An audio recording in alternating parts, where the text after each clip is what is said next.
Here, this will serve as a good spot to cross over. Arlecchino, hold up a second! Since you brought us all this way, would you mind telling us what you've got planned? We still haven't got the slightest idea what's going on here. And if even Columbina doesn't know where the iridescent moon's marrow is, how do you? Simple. Because I am an inheritor of the royal bloodline of the Crimson Moon, and one of the last surviving embers of the Two Worlds' flames. Huh? Are you serious? As in, you're a descendant of that Crimson Moon dynasty we were just talking about? The one from ancient Conria? Your surprise is understandable. I was also taken aback when I first learned of it. But the more I thought about it, the more I realized the signs had been there all along. When I was young, I discovered I could wield a very special kind of fire. It coursed like blood through my veins and smoldered away inside my nerves. What's more, whenever I experienced strong bursts of emotion or drew too deeply on this power, it was like some kind of presence within the fire would begin to gnaw away at me, consuming me from the inside out. Exactly. That is why my hands are like this, too. At first, I saw it only as a curse, but once I became a harbinger, the Jester apprised me of the truth. Together with my own investigations over the past few years, there are several things that I have gradually come to understand. For instance, take the so-called Crimson Moon. In truth, it is nothing more than the shattered remnants of the iridescent moon, fused with the abyss to prolong its lifespan. Since this blood flame was bestowed upon me by the Crimson Moon, it is a fusion of the iridescent moon's former power and the corruption of the abyss. You all understand the nature of the abyss well enough. I draw upon its power, and in return, it hungers for my soul. This strange blackness is the mark of corruption it has left behind. If I recall correctly, you once told me that if the corruption ever made it to your heart, you'd become a completely different person. Yes, and that's the reason I'm always careful not to push my power too far. It's essentially a never-ending tug-of-war. Oh, sounds intense. Anyway, the rest of my story can wait. Is there anything else about the Crimson Moon or the Iridescent Moon that you're unclear about? Paimon has a question. So, the Crimson Moon that the Carians used to worship was actually the Iridescent Moon, right? Which was one of the three Moon Sisters. Does that mean that the Carians were to the Crimson Moon as the Frost Moon Scions are to the Frost Moon? So much of that history has been lost. We have no way of knowing exactly what they were like. But I would suspect that the Conrians weren't as devout in their moon worship as it might appear. The iridescent moon's remains simply served as their link to the Abyss. Later on, perhaps someone discovered a way to make direct contact with the Abyss. Or maybe there was some kind of ideological divide. Either way, a dissenting faction staged a coup and drove out the royal heirs of the Crimson Moon dynasty. Still, even with the dark sun looming high overhead, the Crimson Moon's glow never truly faded. If you want living proof, it's standing right before you. The first time we met, I sensed something familiar in your presence. When I looked at you, I felt I could see that mysterious red moon in the corner of my eye. In your flames, I saw its broken image, surrounded by a strange black aura. Well, I appreciate that you kept it to yourself.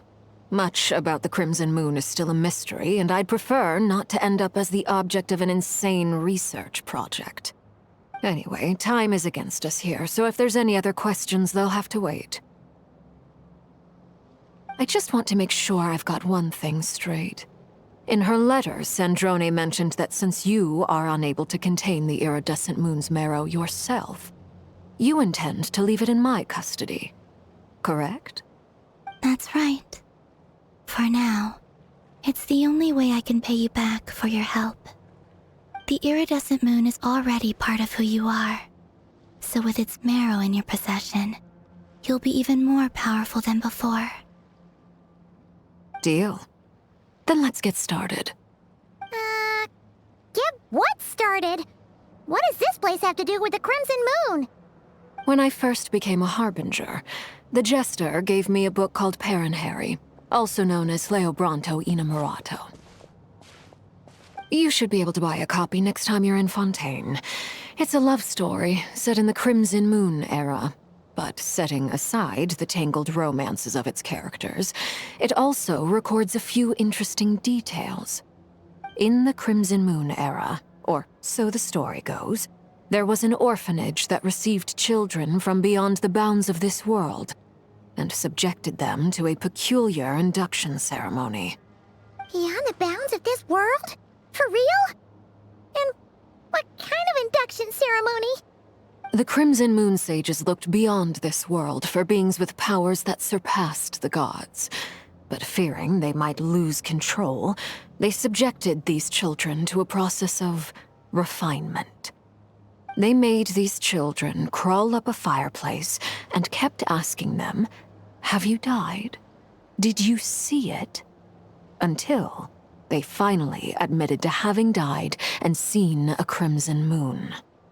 The adults embraced the children who passed the ritual, telling them, "Within the fireplace, you have traversed the flames between two worlds. Here and now, you are born anew."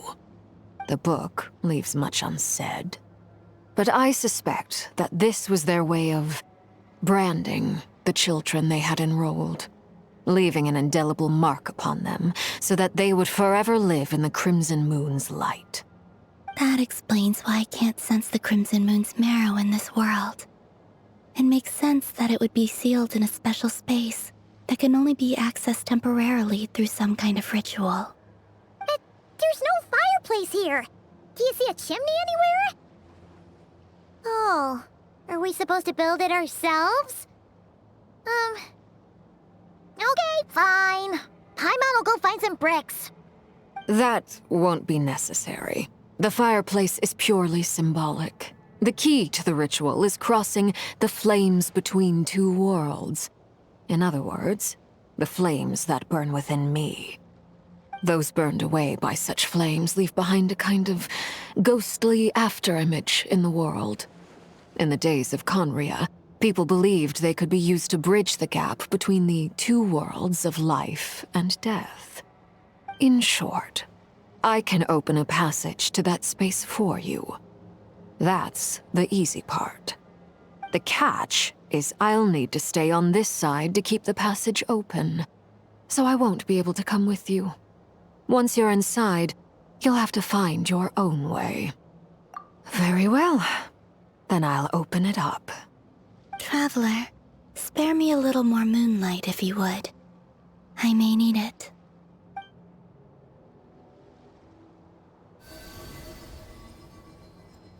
Thank you. I feel like I've recovered some of my strength now. It should be enough to move us across short distances and confront whatever dangers might await.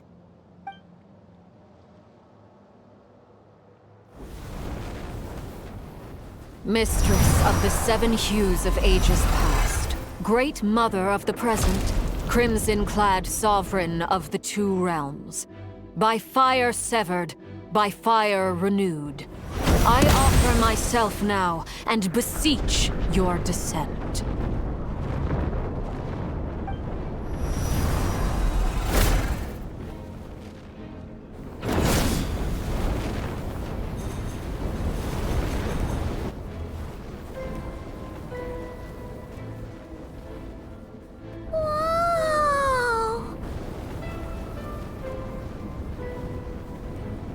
One word of advice.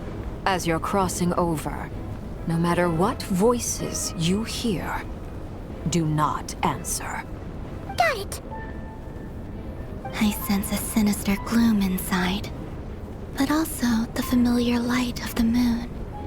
I feel that I am about to meet an old friend who has changed beyond all recognition.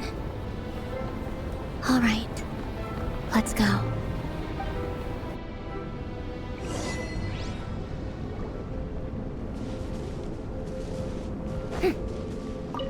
Seismic changes often begin with small windows of opportunity. This could be your window.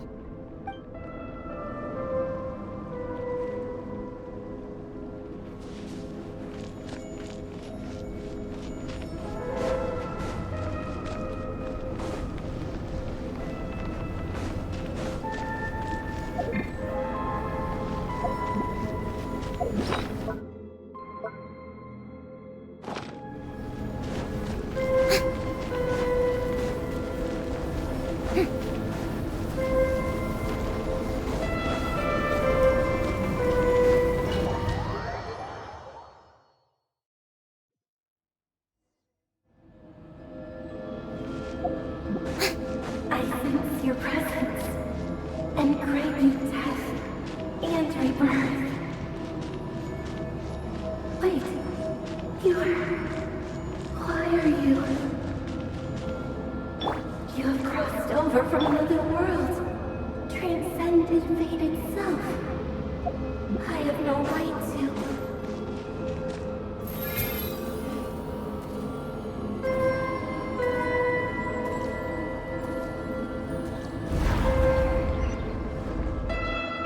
Hey!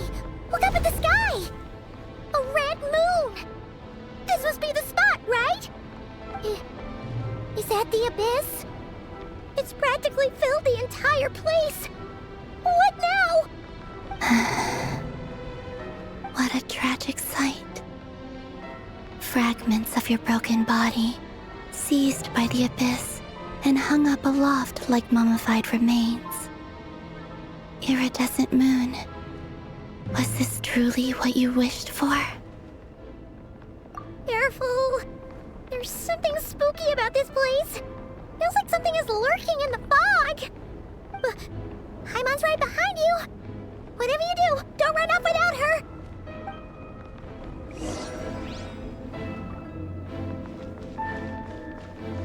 By the way, Columbina, didn't you tell us that the iridescent moon had shattered into pieces? The moon up there looks pretty whole to Paimon. How is that possible?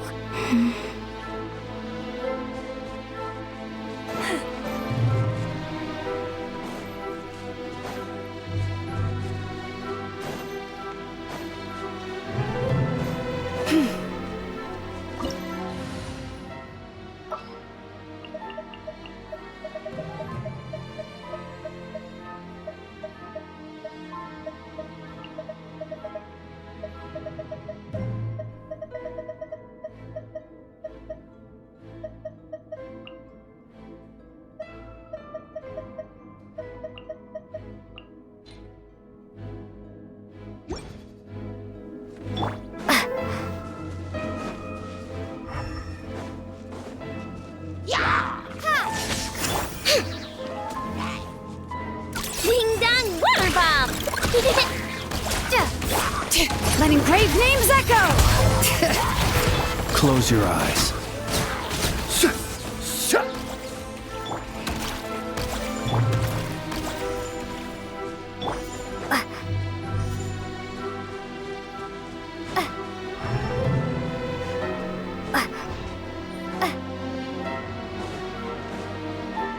Just like I thought. It was only a facade.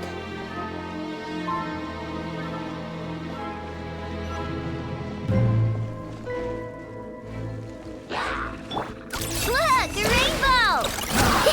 Bellowing thunder! Take this! Observe. Be silent. To dust.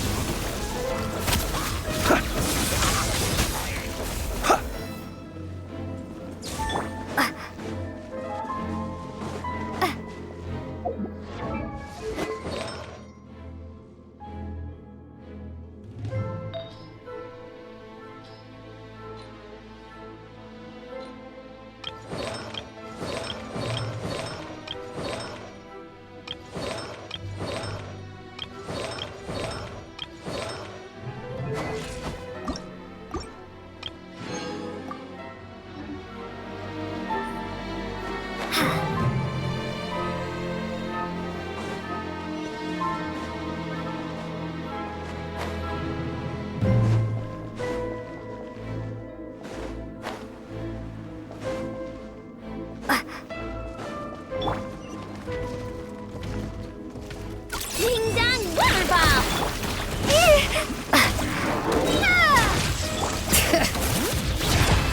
Close your eyes.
Huh?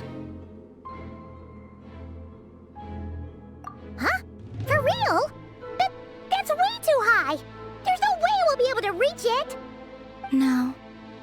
I'm not sensing anything up there. It's coming from under the mountain. Let's see... Ah! There's some kind of weird shadow over the water! Wait, see that? Looks like a mechanism of some sort. Let's check it out!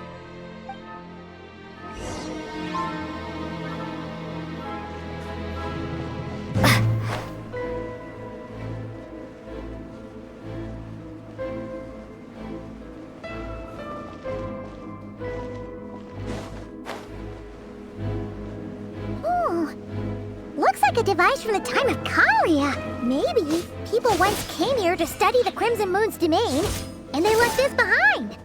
Oh, if we can activate it, we might find some clues.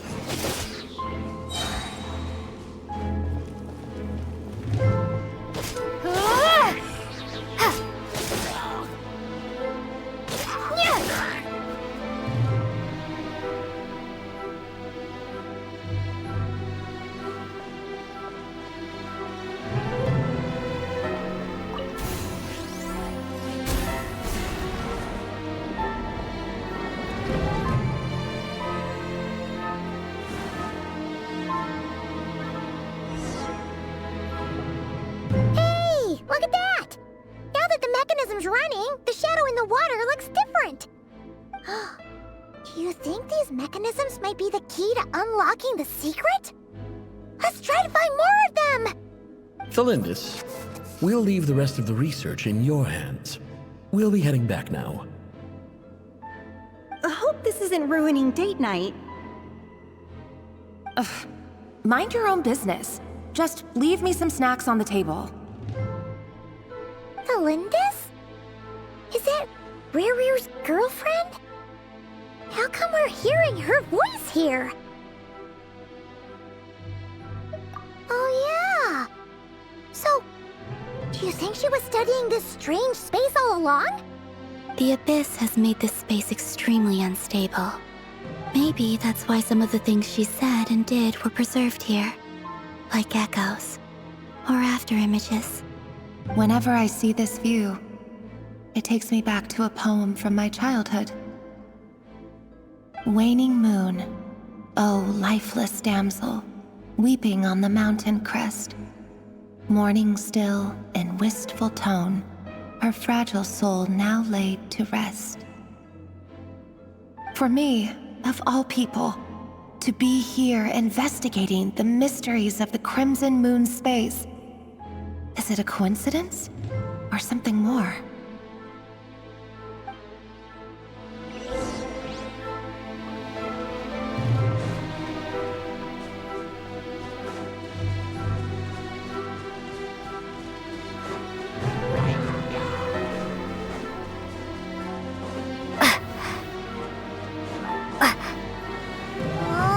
Looks like the Abyss has messed up this mechanism. mechanism. We need to find a way to get it working again. Let's see if there are any other devices nearby.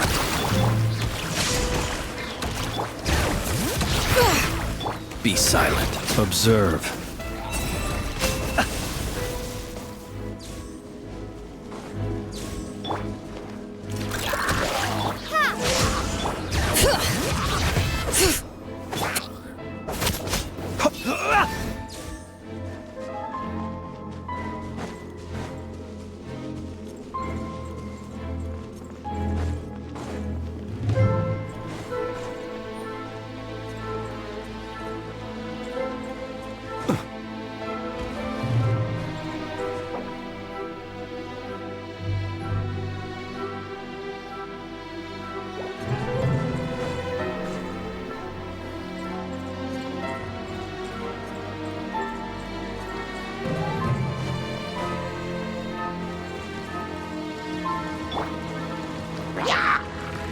Flash attack! Triple thunderclap! Take this! Let the mountain's veins boil! Bring it! Close your eyes. Night falls.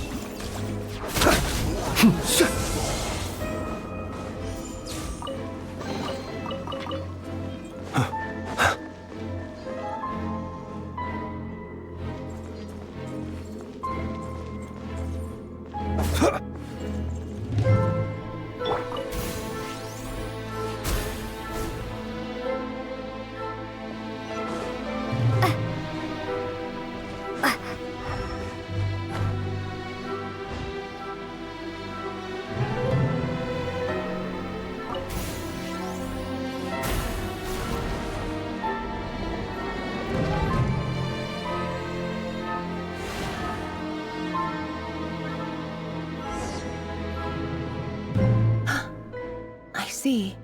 So the moon marrow, or rather the power of the 3 moons, is the key to unlocking. If it really does exist, then maybe this madness can finally be put to an end.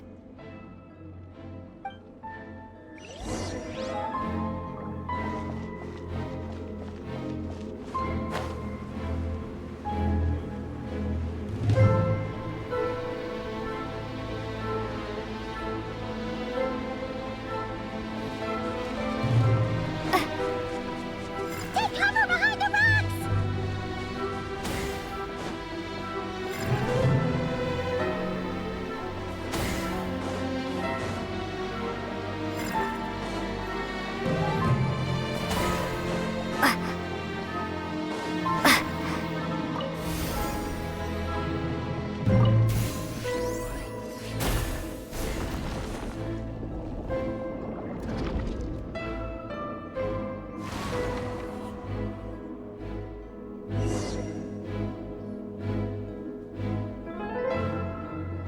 With the Abyss inhibitors in place, I should be able to access the chamber with the moon marrow. Oh, Revier, with every step you take, you're drifting further from what you truly desire. But you're not the root of the problem. Ever since that outsider set foot in Conria, the Vinster King has sunken deeper into madness. If only I could get my hands on that outsider.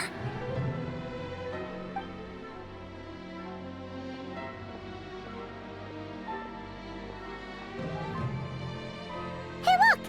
The moon's reflection is back to normal! Elendis' voice mentioned a chamber with the moon marrow. Do you think maybe it's hidden in the moon's reflection? It must be. For within it, I sense the fragile aura of a dying soul. Then there's no time to lose! Let's go!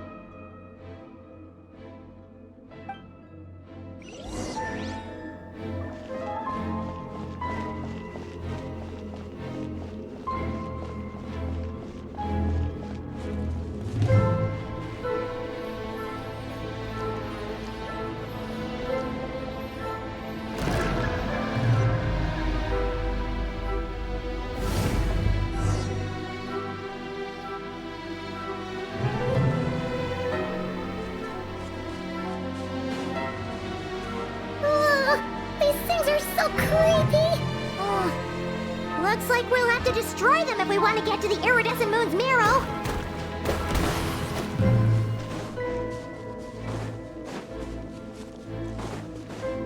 Lightning slash!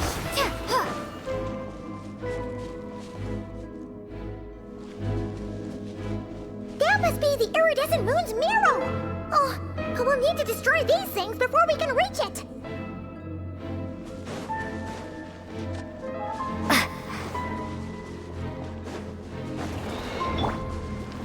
Look, the rainbow! Take this! Hear the echoes of the valley! Observe. Close your eyes. Do you fear the dark?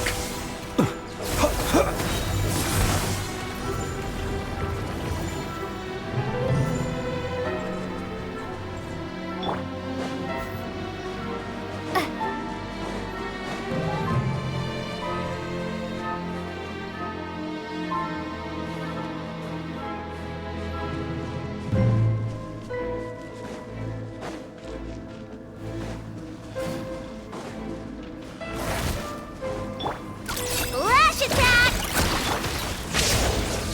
Bellowing thunder! Letting brave names echo! Observe. Night falls.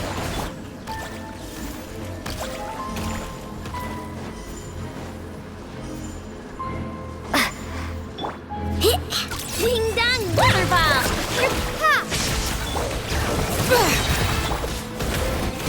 To dust.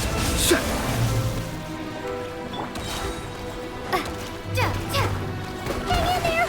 We're so close!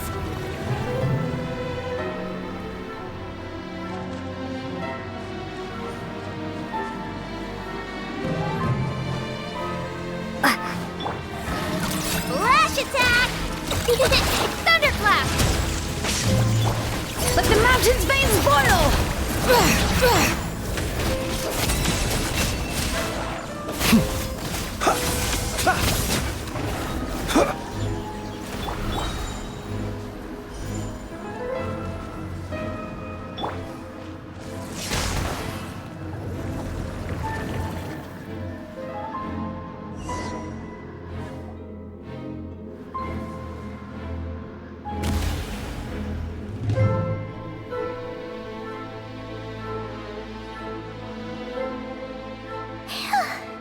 We finally did it!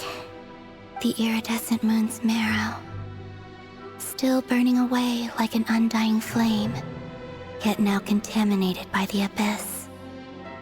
It has taken on a new form entirely. If we can purify the abyssal power within, we should be able to obtain its untainted essence.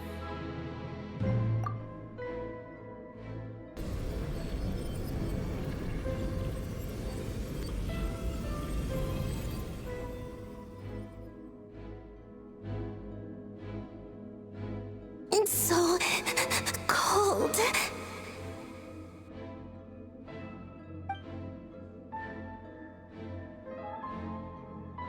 Is it you? Are you here? Huh? Are you talking to us? At long last, I can see you once more. Our fates have crossed, and I am finally free. I'm sorry, I lied to you. Even knowing what was to come, I still couldn't let go of the fear in my heart as death drew near. The moment the moon shattered, my body began to split apart piece by piece. Like I was being cut into pieces by 1,000 blunt blades. My thoughts scattered as the cold crept in. But I could not bear to fade away like that. Tell me, what was it that brought you to us all that time ago? If only I had possessed your courage, then I might have been spared this torment more painful than death. You look so puzzled. That's how I felt too when I first saw you. But trust me when I say And everything happens for a reason. Farewell, Hypo.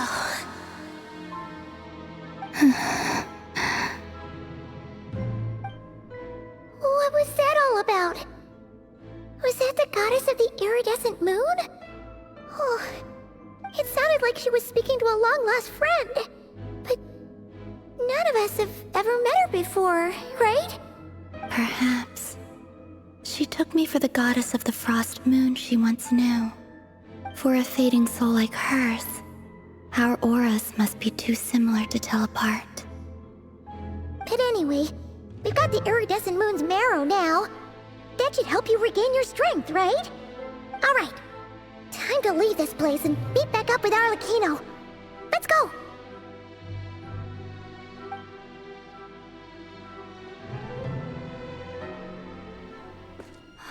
That's odd.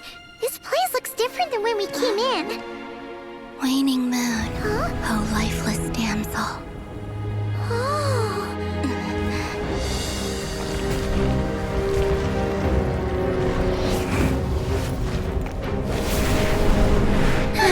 Hurry! The place is collapsing!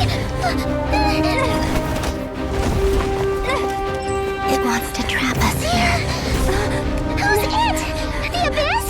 Now we've taken the moon marrow. All that's left here is a dark will. It will show us no mercy.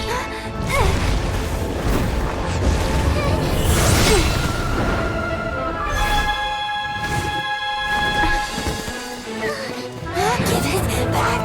The crimson moons! My marrow! My heart!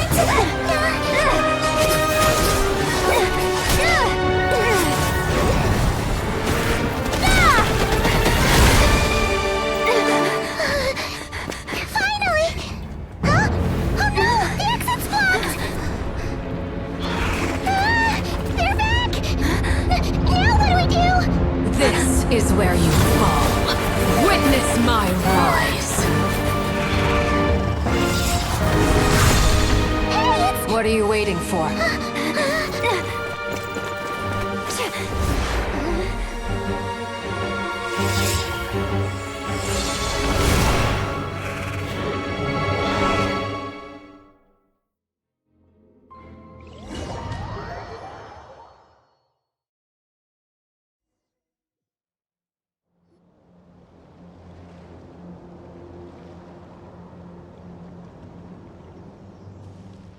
Oh, we made it! Was that you, Arlecchino? Did you save us? Wait, your hands! They're... Oh, this? Don't worry. It's a small price to pay. The Abyss wanted to trap you inside, and I defied its will by bringing you out. No wonder it's a little angry. No. I have paid the price, albeit a small one, and it cannot be undone. My hands have already fused with the Abyss. Purification would simply destroy whatever's left of them. But surely... Oh, we're so sorry, Arlecchino. Paimon can't believe you'd make a sacrifice like this for us.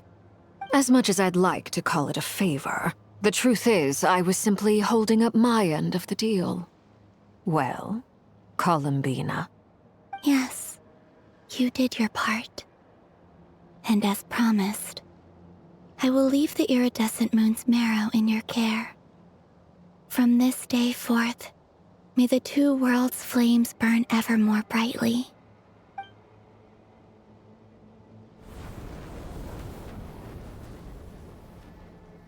I'll take that as a blessing. Now, Columbina, give me your hand. Accept this moonlight I offer in return.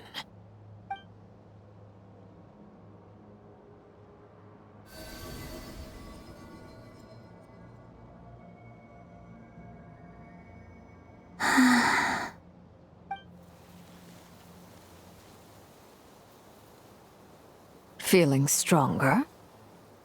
Hey, Columbina, are you okay? I'm fine. Our powers are A little at odds, that's all. By the Frost Moon's authority alone, wielding the power of the other moons was always going to be a stretch. Still, I think it's fair to say that your strength has returned, at least to the level it was at as Third Harbinger. It's still not enough. There's no way I can hope to challenge Rayrier like this. Just one more ray of moonlight, if you would. It's okay. I can take it.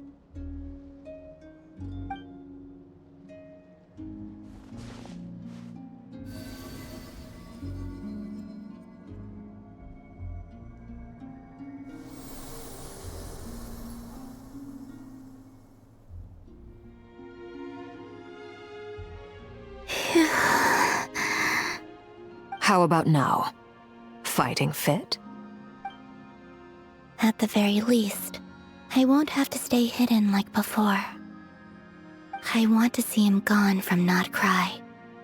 The Rayrier of Solnari and his wild hunt must be sent back where they belong. Well, it's good to have something to aim for. You certainly seem more alive now than you did earlier. When I first met you, you didn't strike me as a ray of moonlight. More like a wisp of fog drifting in from who knows where, ready to scatter at the first sign of a breeze. But now, you're full of vitality, just like the Frost Moon, once the brightest of them all. May you keep shining, Columbina. This is who you are. Thank you. Look after yourself too, Arlecchino. I know you have plans of your own, and that's why you're always seeking to grow stronger. But whatever you're after, don't let the Abyss take a hold of you. I do not wish to see you go down the same path as Rayrier. I appreciate the concern, Columbina. Although perhaps it's time you took a new name. A new name? Kutar, the Moon Maiden, Columbina, they're nothing more than code names. They describe who she is and the roles she's played, but they're not her real name. We often use code names in the House of the Hearth, too. But it's knowing your real name that keeps you grounded. Up till now, you've been living a wandering life, so you've probably never really cared. All I'll say is this. Once you've defeated Rayrier, give it some thought. All right, that's it from me. I'll get you back safely first, then go meet up with Sandrone. You're the best! I appreciate the gesture. It speaks to your good character. Anyway, let's get going. There are more urgent things to do right now than trade compliments.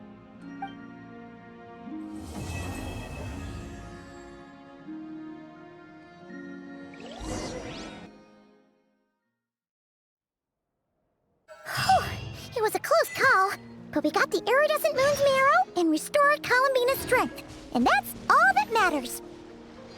In other words, mission accomplished. Paimon wonders how everyone else is doing.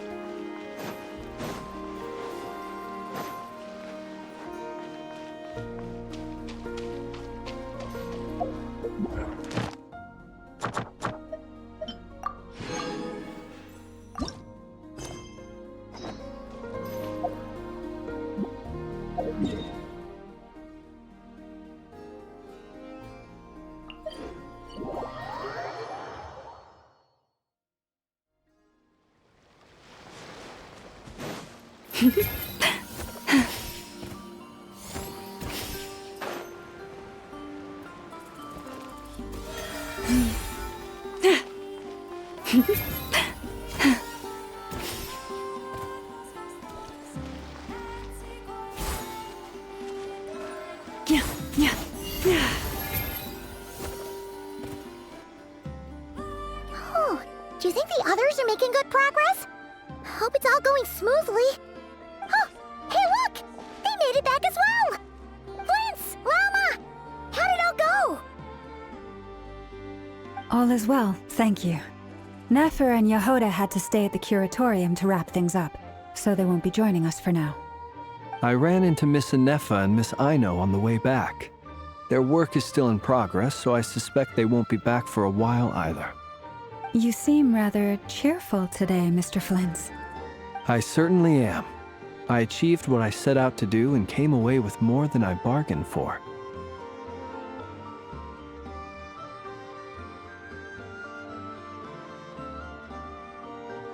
Fighting alone can get quite tedious, but I had the good fortune to run into a pair of brave young warriors.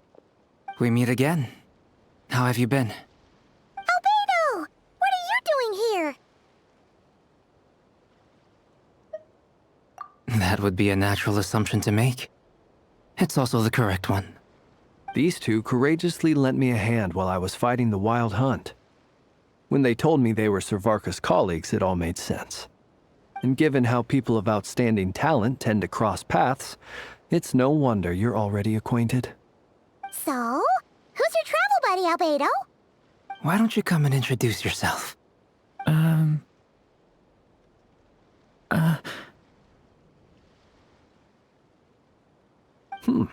A gentleman of few words, I see. And a rather stern countenance. I presumed you were acquainted with him. Is that not the case? It's nice to meet you. Again. We've technically met before. Wait a sec! You're Minnie Durin! That's right. It's me. I'm glad to see you again. By the way, he says it's okay if you drop the mini. Yeah, I'm not as mini as I used to be. Interesting, isn't it? The first step towards blending into human society appears to be reflecting on whether one's name really reflects who they are. Wow! You look so different! In a good way, of course. It's great to see you looking so healthy. Thank you, Paimon. And although you're as mini as ever, I understand that diminutives don't always convey endearment. I'll be sure to simply call you Paimon as a sign of my great respect for you. Wow! You're such a smooth talker now. Paimon could get used to this. From now on, you may refer to her as your esteemed guide, Paimon.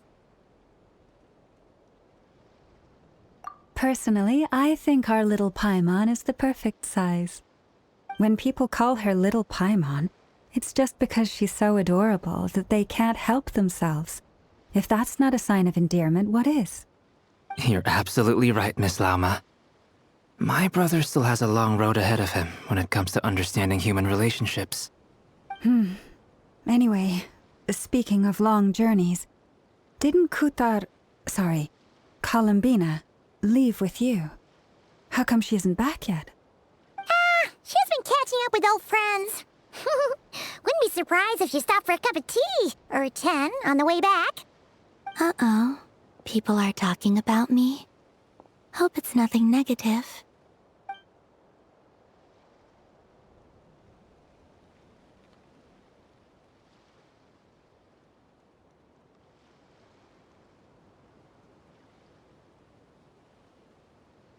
Judging from your expressions, I'm guessing it all went well?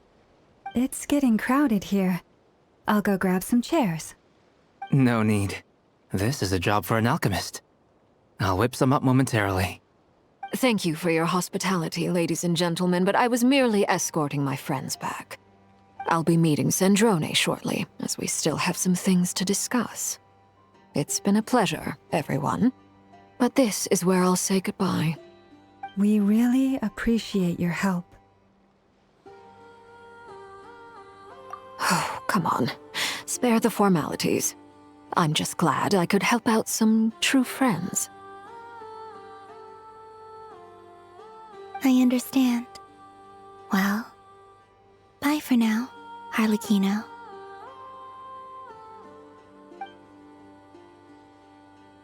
Oh, this place is hopping. It's probably a good thing one of us left. Otherwise, we might not fit all these people in. Are you saying we're about to run out of chairs? As a matter of fact, I am. Come on in and see for yourself.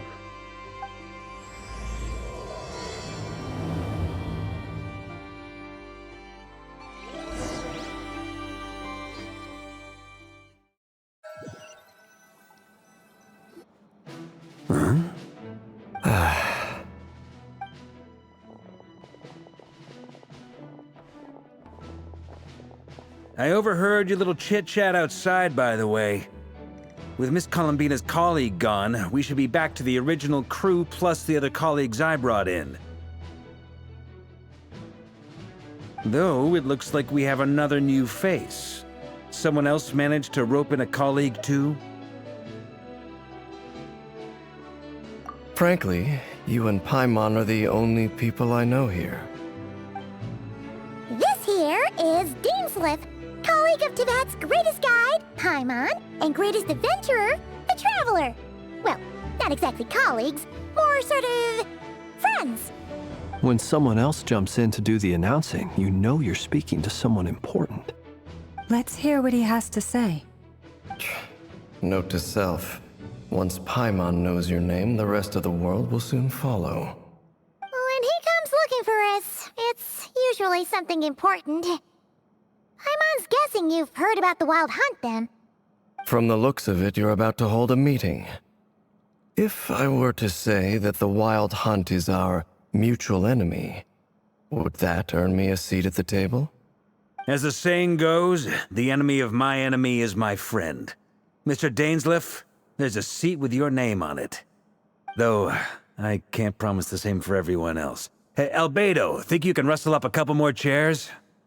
After all this time apart, Grandmaster Varka's first order is to rustle up a couple more chairs. I've missed this. Is he being sarcastic? Hey, he's your brother. Why are you asking us? I've still got a lot to learn about the nuances of human conversation. Trying to decipher Albedo's way of speaking has been like jumping in at the deep end.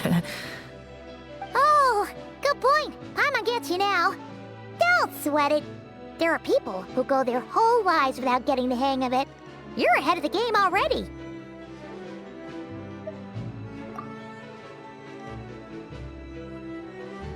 I wonder what's taking Nefer so long. Perhaps you should go and check in with her. If anyone can hurry her along, it's you. I just got back from the curatorium. Besides, aren't you curious to see what's taking her so long? Miss Nefer doesn't strike me as the type to share secrets. And since gathering intel is her specialty, I'm guessing she'd prefer to keep her methods confidential. Under such circumstances, would it not be tactless for me to impose? Oh, but it's fine for me to impose. What can I say? You have an unrivaled ability to garner people's affection, Miss Moonchanter. Besides, you have far more in common with her than I do. All right, then. Impressive. She barely fought back at all. I admire your powers of persuasion, my friend. As I'm sure Miss Lauma will realize soon enough, the trick in life is to always pitch in with other people's responsibilities so that you can be selective with your own. Another trick is to simply hide in the background. Spoken like a true sage. Anyway, looks like we've got some time to kill before the meeting. Let's take a little breather, folks. And feel free to chat amongst yourselves. We'll get down to business once the other two arrive.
You're both awfully quiet. Why don't I start us off with an icebreaker? Much obliged. Have either of you ever had your portrait painted? If not, I'd be glad to help. That sounds like a lovely idea. You know how to paint, then? I dabble occasionally. He's an excellent painter. Tables, chairs, people, dragons, you name it. He'll paint it for you. I'm flattered. If I ever get the chance, I'd like to give it a try myself. I'll bear that in mind. Anyway, how about you, Durin? What sort of portrait would you prefer? Oh, I'd be fine with anything. Whatever style feels best to you. Very well. Then I'll play it by ear. You can replicate any style I want? I can try. If you show me a sample, I'll do my best to match it. Thank you. In that case, I'll dig up some reference material for you.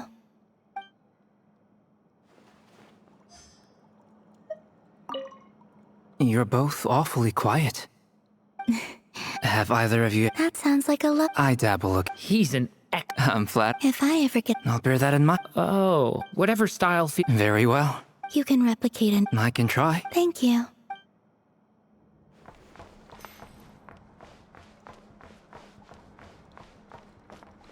Is there something you'd like to say to me?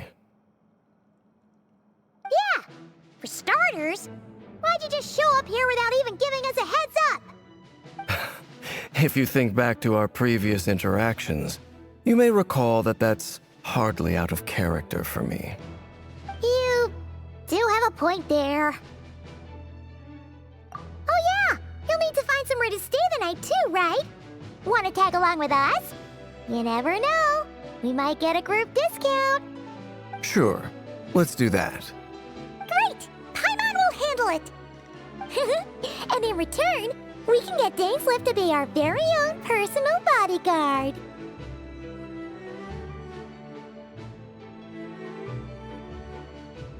If that's what you had in mind, you should have said so sooner. I'd be happy to help. Oh, okay then. Paimon was only kidding, but good to know. Anyway, since we're all here together, we might as well watch each other's backs. That's just what friends do, right? Indeed. Thank you.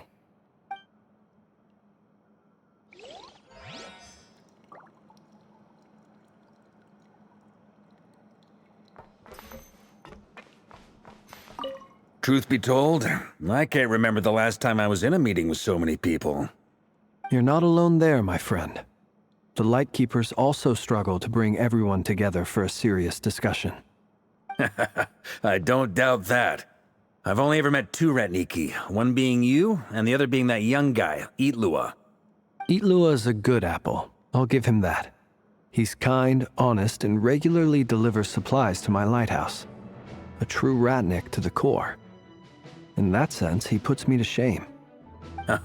So you're what? A fake Ratnik? That's what it sounds like you're saying. But I get the feeling that's not quite what you meant.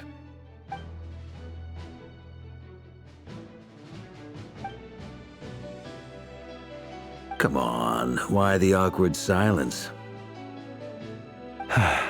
Sorry. I'm not even gonna bother trying to hide it. You've known all along, haven't you, my friend?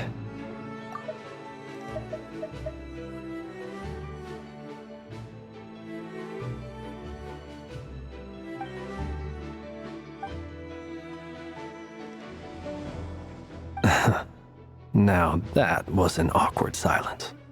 Let's just keep this between ourselves.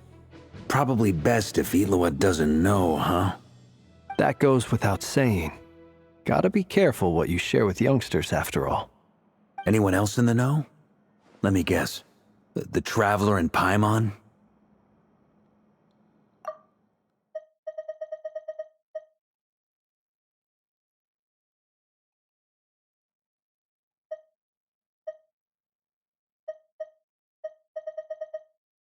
It's dangerous being too sharp for one's own good, you know. Then, in the name of the Animo Archon Barbados himself, I swear your secret's safe with me. When we went for drinks, you said that you and Barbados were practically best buds. In the light of that claim, do you really expect me to take your oath seriously? Of course. Just as long as you don't go spreading around the fact that I'm close with Barbados, all right? Fair enough, then. Nothing like a bit of mutual leverage to seal the bonds of friendship.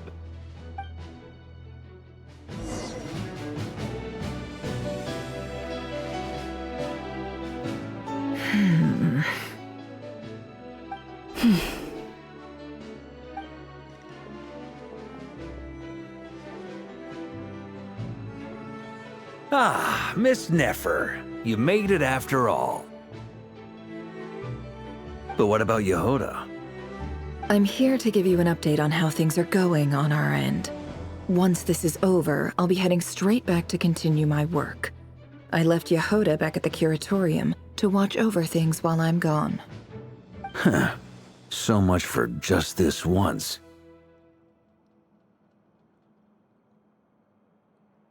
Shh! Not so loud! We're on a roll here! What if she remembers and suddenly decides to back out?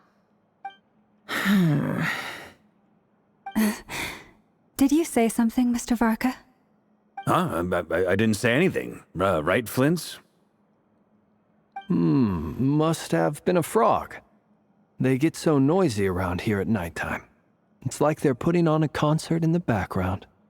Anyway, before we begin, there's a few introductions to make. Let me start by saying that it's an honor to be speaking before so many distinguished colleagues and collaborators. First up, we have Miss Lauma. As Moon Chanter, she's the leader of the Frost Moon Scions, a local religious community in Nodcry. Then there's Miss Nefer, boss of the Curatorium of Secrets, an intel gatherer extraordinaire. Nefer is leading the investigation into Rerer's background, assisted by Yehoda and Lauma. From the little I've heard, they're making some great progress. Over here, we have Mr. Flint's, a ratnik and guardian of the abandoned lighthouse. In our last operation, he courageously distracted the Wild Hunt to buy time for the rest of us. For those of you who've never met, this is Mr. Albedo, a renowned alchemist and captain of the Knights of Favonius investigation team. By his side is a new face for us all, myself included, Mr. Durin, who has come to lend his aid. Next up, we have the Moon Maiden and former Fatui Harbinger, Miss Columbina. Then we have the Traveler, who's earned more titles than I could possibly hope to list out, so I'll spare you the rundown. And Paimon, the ultimate travel companion and quite possibly the best guide in all of Tevat. Wow! That's a lot of people! Great turnout! Miss Nefer, it looks like you might have another job coming your way, so, congratulations on the booming business, I guess. You think I haven't got enough on my hands as it is? Who's looking for me now? That would be me, Miss Nefer. I have a commission for you. And you are? Who I am doesn't matter right now. What does matter is that I'd like you to gather more intelligence about the Recher of Solnari. Well, it's not as if we never take on anonymous commissions. But in your case, I'll have to decline. I'm gonna take a wild guess and say your job's probably more hassle than it's worth. Something about you seems like bad news. It's my eyes, isn't it? Conrian, I assume. And what's with the mask? Are you trying to hide your identity? In any case, the fact that you're even still alive raises an awful lot of questions for me. My name is Dainsleif. And yes, I am from Conria. As I'm sure you're aware, the Recher of Solnari's real name is Rerir. He was once an acquaintance of mine. Really? Then you must have been quite an influential figure yourself. You flatter me, but none of that matters anymore. My point was simply to clarify why I have asked Miss Nefer to investigate Rerir's background. So you're both from Conria, and it sounds like you used to be friends? What am I missing here? Surely you already know how he became one of the Five Sinners. I'll tell you everything I know. the history of Conria, the names and identities of the 5 sinners. I remember it all like it was yesterday. I have never spoken openly of this before, but the truth was exactly as people say. The 5 sinners were each driven by their own desires, and it was by playing upon these that the Abyss tempted them to their fall, tearing Conria apart in the process. The visionary, Vedifenir, who wished to foretell the future. The wise, Haroptatir, who sought limitless knowledge. Gold, Rhindaughter, who desired to create life. The foul, Surtologi, who pursued supreme strength. And last, but not least, Raker of Solnari, Rerir, Ravager of the Moon. Of the 5, Rerir is the only one who remains a mystery to me. He never harbored grand ambitions, so what changed in the space of a single night? How did he come to fall like the others? In other words, you're saying that his change came as a shock to you, and you have no idea what actually happened? That's right. You mentioned how the Abyss tempted them, which led to their fall. But what did that look like in practice? And what other context can you give me about the events of that time? The more detail you can give me, the better. Strangely, now that it comes to it, I hardly know where to begin. The fateful night took place during the era of the Eclipse Dynasty.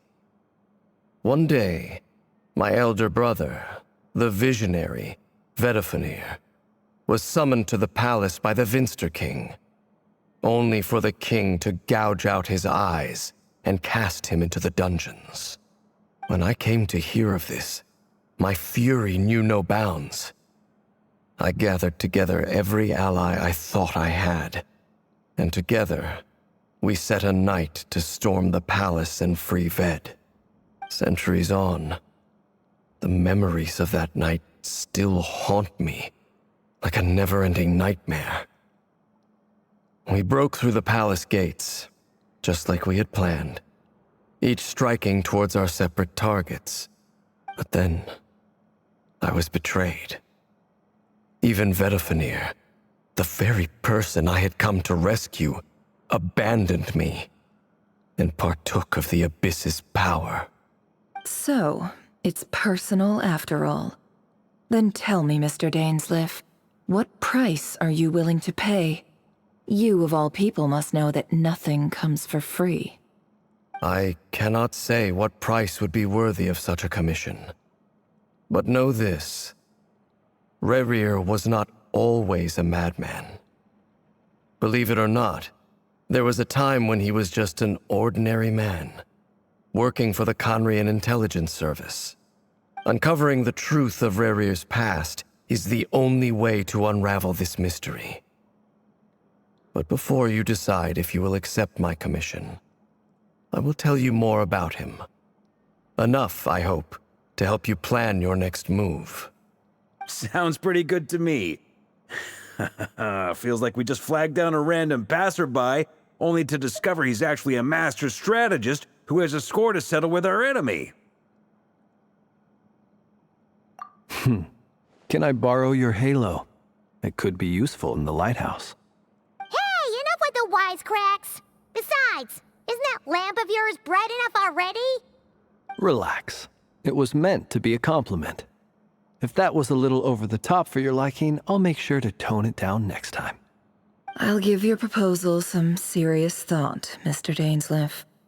Let's speak in private once the meeting is over. Before that, there's a few things I'd like to share.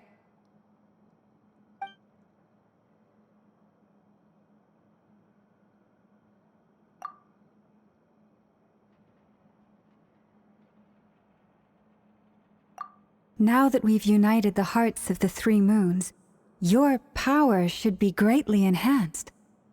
But it seems like that hasn't happened yet? I believe it will take a little longer. You've done so much for me, so I want to be completely honest with you all. Even though I'm doing a lot better now, the truth is, My recovery will likely be an ongoing process. From the moment I was born, my power has been slowly ebbing away. And that is because Tevat has never accepted me. Even with the moons united as one, it seems my rejection cannot be undone. So far, I have yet to find a solution. It may turn out to be a problem that will plague me until the day I finally leave this place behind. Even so, I will do everything in my power to help you drive out the Ray here of Solnari. As Arlecchino put it, this is not about chasing the spoils of victory. It's just a gesture of heartfelt gratitude. Kutar.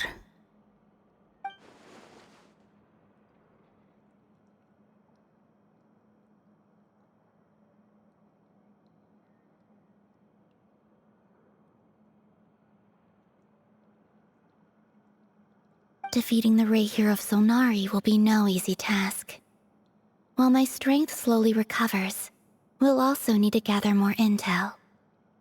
Naturally. We should take all the help we can get if we hope to defeat him.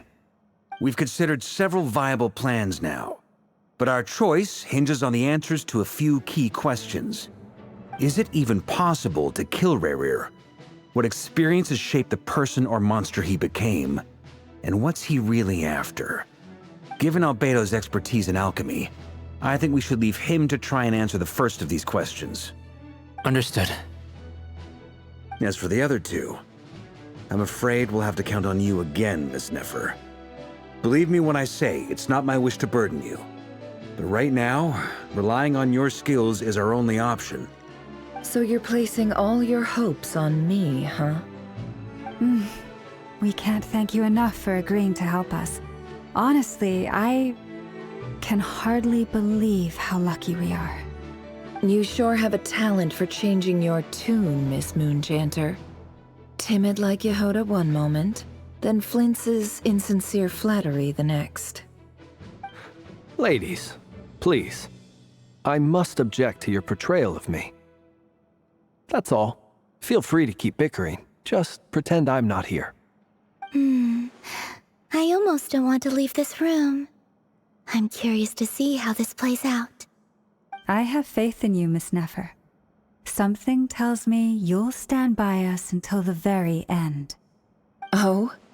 And what makes you so sure of that? What if I suddenly decide that my compensation is insufficient? This isn't about the money. I can sense that you've got a deep-seated distaste for Rerir. And knowing you, that alone is motive enough. Look at them getting along so well. Like two peas in a pod. And I'm the one they accuse of insincere flattery. There is no justice. Miss Lauma, you have to understand something. Unlike you, I don't actually enjoy having everyone's hopes on my shoulders. Is that right? Well, maybe the fact that I'm willing to put my hopes in other people says more about me than you. But the fact is, I also trust you. And that's because I know that you're someone we can count on. Anyway, we've got our plan, so let's get moving. Mr. Dainsleif, let's talk. And Traveler, once we're finished, if you've nothing else planned, I'd like you to come with me. This whole experience is teaching me a lot. For instance, I now know that when other issues come up in the future, I'll have far more luck getting Lauma to convince Miss Nefer than trying to do it myself. Hate to say it, friend, but that's one of the funniest things I've heard in a while. Why? You think I've got it wrong? Quite the opposite. But what makes it so hilarious is how long it's taken you to realize.